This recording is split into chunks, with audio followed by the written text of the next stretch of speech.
Oh wow, I guess it is about that time of the week again when we need to talk about Doctor Who, and oh boy, it's definitely a thing that is still happening and will continue to happen through the end of this great and glorious Pride Month. And yeah, episode 5 didn't really end up hitting on all cylinders, unless of course you're a shill over at Collider, where Doctor Who season 1 episode 5, wait, season 1, right, yeah, no, just because Disney threw $100 million at 2 seasons of this. So even as abysmal as we know that this series, this reboot has been received, it's still going to get a second season, which is, I think it's supposed to run in the fall, but then after that, yeah, it's done. It's dusted. We're going to be talking about Doctor Who's cancellation a year removed from the 60th anniversary celebration. What a fall from grace, but all in due time, all in due time. But yes, Russell T Davies' devastating take on Black Mirror. Oh, God, man. Like, bites off of Black Mirror, like, that was what, cutting edge back in the mid-2010s, and now in 2024, about a decade removed from its relevance, when everybody looks at Black Mirror and goes, God, it's still on streaming platforms, they're putting out new episodes, and it's trash. But okay, let's see what some of the shill websites are saying about this. In a season of top-notch episodes, somehow Doctor Who keeps delivering excellent, thought-provoking content week after week. Even for the people that unironically like this slop, do you even remember anything outside of the poor CGI of Space Babies or the creepy drag queen who played the maestro? Like, does anybody remember any of the crap that has gone on, like thought-provoking content? No, it's just mostly been mind-melting nonsense, because I've heard recaps of all of the episodes, and brother, they sound stupid. Like, even that 73 yards episode from last week, okay? Like, the premise itself, it's kind of cool. Some spectral figure that you can never really talk with is always 73 yards away.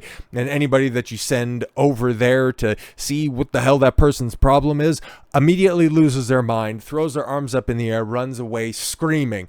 And then once you get a fuller indication as to what the hell is actually going on, everything falls apart. So yeah, that's fumbling an interesting premise. And then the episode that is touted as, oh my god, finally a return to Who. It's a true tour de force, and boom. Like that sounded like absolute cancer. Where it's, it would be really cool, basically running back the idea of that Colin Farrell, Kiefer Sutherland phone book. You remember Phone Booth from the mid-2000s? Yeah, we're going to do that in space with far less talented actors. It should be a banger, right? And nobody remembers anything about the second episode. That's thought-provoking for you. Okay, well, I guess if you have a room temperature IQ. Dot and Bubble is yet another high point for the rebooted series, right? It just seems like every week is just a brand new high point, which may come as a surprise, as it's a light on both the Doctor and Ruby Gibson. Yeah, Millie Gibson's, Ruby Sunday. Though they don't get a ton of screen time. I wonder if it's like, Ncuti Gatwa's 30 seconds from 73 yards. But anyways, Gatwa and Gibson both bring their A game for this episode. They're not in it, but boy, they're good when their pictures are shown on screen. Wrapped in the classic tale of an alien invasion story, Russell T Davies has written a cleverly damning indictment of white supremacy. Oh my god! That's what people want to tune in to a sci-fi show for. To be preached to by an out-and-out woke activist. Somebody who thought that, we can't have one of the arch-villains of the entire series, Davros.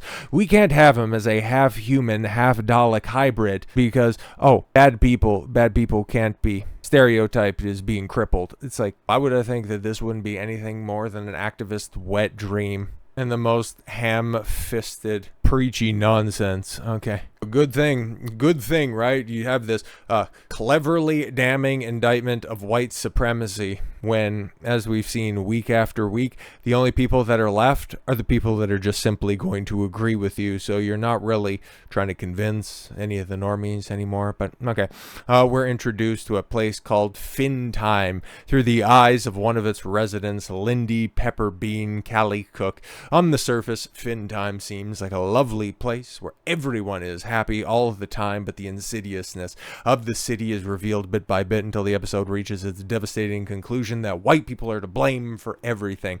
Very cool stuff. Why would I take Collider at their word? Okay. Why would I go ahead and listen to them saying that Dot and bubble. Oh, it's another high point. What did they rate this nonsense? Holy crap. How do you write this much stuff about something that's going to be so totally and completely forgettable, and a big reason why this decades-old franchise eventually gets resigned to the dustbin of history?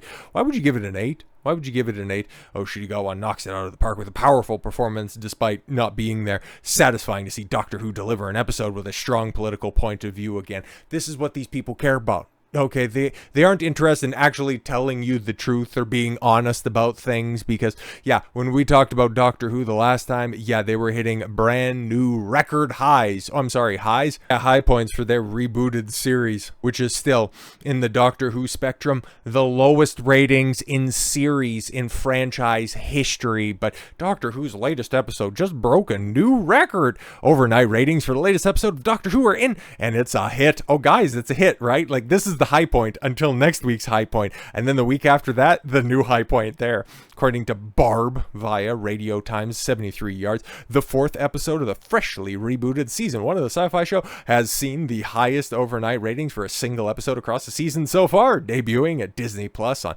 May 24th, 2024. The episode would then be released in the United Kingdom on BBC iPlayer on May 25th. 73 Yards is an unusual episode, which, yeah, not a lot of Doctor in it, but he's really good in the next episode. Trust us, guys. But it's Millie Gibson. Just going through time, getting older, never figuring out over the course of 40 years how to properly approach this person that's constantly standing 73 yards away from them.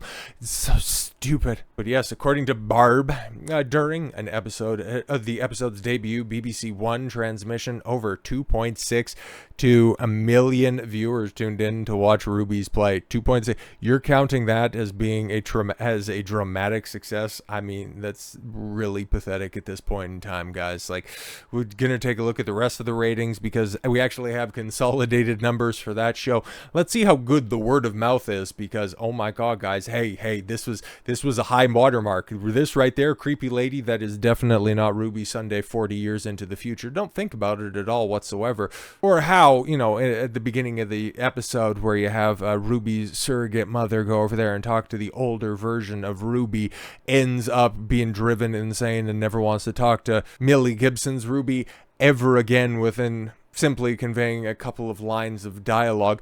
What is there anything, okay, speaking of your parents, okay, is there anything that an absolute stranger could tell them would drive them to the point of never once at all whatsoever speaking to you ever again? And Russell T Davies came out and said that there's nothing supernatural about the conversations being had. Is there anything that a bum on the street could tell your parents that would lead them to never associate with you ever again? This is how stupid that episode was. But hey, man, a lot of people that work at Collider either got paid handsomely because they do have some Disney money, or they really are that brain dead because, well, guys, spoiler, the propaganda is not working. UK's, yes, Doctor Who ratings, and, well, we're going to go ahead and break them down a little bit because we've got a little chart right here. We've got a little chart, and it's going to show you a couple of different numbers. Overnights, the +7, which means, yes, the accumulated consolidated ratings, those recorded and watched within a week. So what everybody's seen, the number of people that's seen the episode over a week, okay? And then you got +4 screens. So yeah, since 2018, the final consolidated figure also takes into account viewers on tablets, PCs, and smartphones. So that means multiple viewings in the same household. So let's see how this ultimately ends up working. And I'm so glad that it stopped right there, so we can go ahead and take a look at everything that we've seen up until the new Dot and Bubble episode. The first 4 episodes, right? So the hilarious 2.6 and then 2.4 for the 2-episode premiere, and then just going to show that, yeah, nobody actually gave a shit and they were turned off by the first episode, in so much that, yeah, even repeat viewings, multiple viewings in the same household didn't even bother. 100,000 fewer people even bothered start the second episode. And then I think that knock-on effect for that really spectacular Boom episode, right, where it's 2.04 million people. Oh my god, but look at that good word of mouth where virtually the same number of people tuned in for the 7-day and then fewer people continued to watch it. Maybe they just were completely attached to their screen and just never wanted to watch it again. It just left such a good impression in their mind where they didn't want to spoil their initial complete viewing, right? Then for 73 yards, yeah, it got that little boost right there. Okay, the record-breaking numbers, right? And then what did that translate to?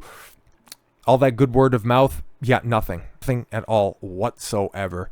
Virtually the same number of people watched it. We have now figured out the core audience, everybody that is left for Doctor Who. And after 2 full weeks of just glowing praise for the show, it ended up with the second lowest overnight rating in series history. Brand new record right there. 2.12 million. And that right there, outside of Collider's shilling for it, had received bad reviews. We went through a couple of them. Dick Serto, I think The Independent, even The Guardian wasn't even that hot on that episode. I could only imagine what you're going to end up with, that same 1.5, 1.6 million boost for the 7 days, and then the consolidated, what, being 1.5. That's where you're at. That's what Disney spent $100 million to procure. Preachy, unwatchable, woke nonsense. I've said this before and I'll say it again. I am so sorry for longtime Doctor Who fans, but I'm not telling you guys anything that you haven't already been made aware of. You know that your franchise is dead. You know that this is just simply a skin suit being puppeted by some activists coming back in order to try to cash a check. It's done, Johnny. It's dusted. Just kill it already. It's suffered long enough. So with all that said, thank you all very much for the gift of your time. I've been Don Consuelo. I want you to follow your gut and get after it. Take care, everyone.